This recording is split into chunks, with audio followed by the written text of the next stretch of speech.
धामापूरच्या भगवती तलावाची गोष्ट आहे. बरं. ही काय अशी जादूटोण्याची गोष्ट नाही किंवा काही नाही. हा त्यावेळेला प्रकार घडायचा तलावामध्ये.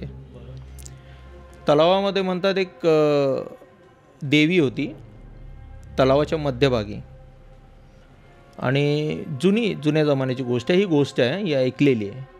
कोणी ऐकली असेल तर त्यांना ती माहिती असेल, पण ज्यांनी ऐकली नाही त्यांच्यासाठी आज आपण ही सांगतो आहे. तर त्या तलावामध्ये, तलावाच्या काठावरती ज्यांचं कोणाचं लग्न जमायचं ना, त्या गावातली मुलगी असेल, तिला दागिने घालायला नसतील, त्यांची ऐपत नसेल, मग त्यांचे आईवडील काय करायचे की त्या तलावाच्या काठावरती जायचे, फुलांची परडी असते ना, टोपली एक छोटी, त्याच्यामध्ये फुलं टाकायचे आणि ती तलावात सोडायचे. आणि ती परडी फुलांची तलावाच्या मध्यभागी आपोआप जायची. आणि ही मंडळी असायची ती आपली असे हात जोडायची आणि हात जोडून तलावाच्या काठावरती उभी राहायची. काही वेळात तीच परडी पुन्हा वर यायची, ह्यांच्याजवळ यायची, पण त्याच्यात फुलं नसायची. काय असायचं त्याच्यात? सोन्याचे दागिने भरलेले. बरं.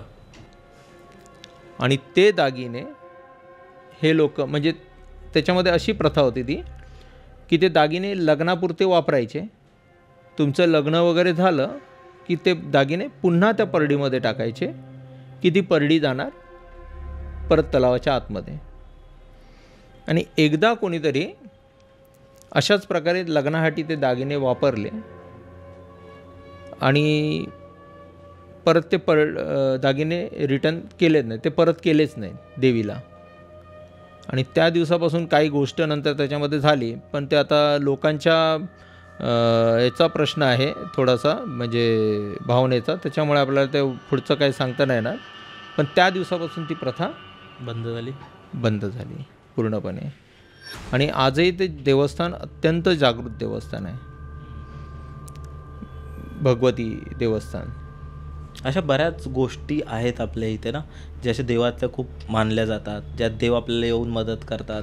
आणि प्रत्येक गावातली अशी कोणती ना कोणती गोष्ट आहे. भरपूर आहे, भरपूर. अगदी म्हणतात ना लोक की मानला तर देव आहे, नाही तर शेंदूर लावलेला फक्त दगड आहे.